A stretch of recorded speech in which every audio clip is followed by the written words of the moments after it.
Alors, petite actu sur Presse Citron concernant un nouveau mode sur la Model S, le mode Guépard. Donc, voyons ce qui est dit. Donc, je vous passe un l'intro, du coup. Donc, la mise à jour, là, concerne les Model S et Model X. Donc, j'en avais déjà parlé dans une précédente vidéo de la nouvelle mise à jour, le Launch Mode, le player intégré des vidéos enregistrées par les caméras de Sentinel, le mode Sentinel, et le fameux mode Cheetah, donc, qui est détaillé dans cet article.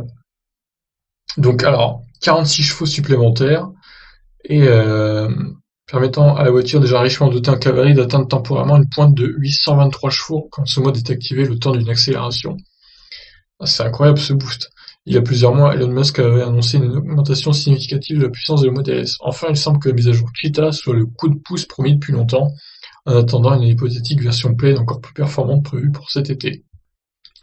Alors je lis que l'avant est surbaissé aussi, donc ça fait baisser les suspensions avant et donc ça donne un boost de 46 chevaux, ce qui est quand même sacrément pas mal pour booster la voiture.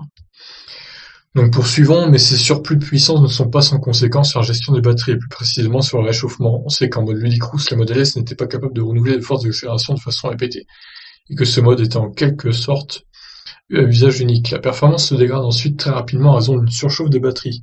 Tesla a également travaillé sur le sujet pour régler la question en appliquant à cette nouvelle version de son logiciel de gestion de la batterie le même programme que celui de la Model 3, plus avancé sur ce point puisque sa capacité de performance est illimitée et sans dégradation. La nouvelle mise à jour a donc également augmenté la limite thermique de la batterie, permettant des performances constantes.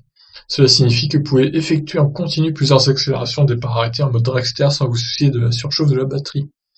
Une amélioration qui, d'après les premiers essais effectués, se voit surtout lors des tests d'accélération longue distance, à savoir 400 mètres et plus, et aussi dans les reprises à haute vitesse, qui était jusqu'à présent le point faible de la Model S.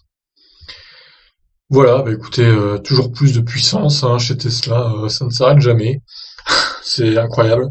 Bientôt les voitures elles feront 1000 chevaux.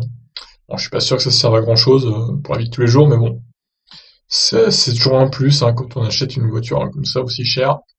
On est content d'avoir ce genre de mise à jour, même si on ne l'utilise pas tout le temps, voire très rarement.